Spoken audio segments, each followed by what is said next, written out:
नमस्कार मंडळी. स्टार प्रवाहावरील लग्नानंतर होईलच प्रेम या मालिकेच्या पुढे येणाऱ्या भागात आपण असं पाहायला मिळणार आहे की मालिनी आता नंदिनीला विचारत असते की नंदिनी, ॲनिव्हर्सरी कशी सेलिब्रेट झाली आनंदीवाची. त्यावेळेस नंदिनी आता जीवाकडे बघत म्हणते की जीवाने खरंच मला खूपच मोठं सरप्राईज दिलं आहे. हे सरप्राईज मी माझ्या आयुष्यात कधीही विसरणार नाही. एक नवरा म्हणून असं कोणीही गिफ्ट कोणत्याही बायकोला देत नाही, पण जीवांनी ते केलं, ते दिलं मला, त्यामुळे मी कधीही विसरणार नाही. आता जीवा नंदिनीकडे बघतच राहतो.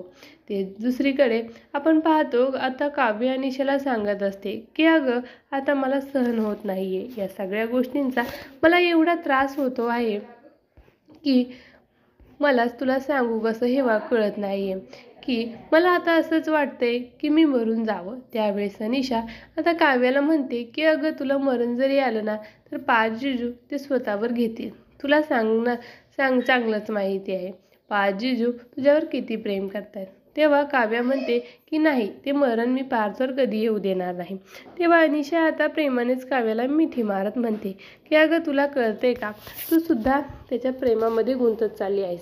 हे जरी तुला दिसत नसलं ना तरी सुद्धा तू 5 जिजूवर खूपच प्रेम करत चालली आहेस.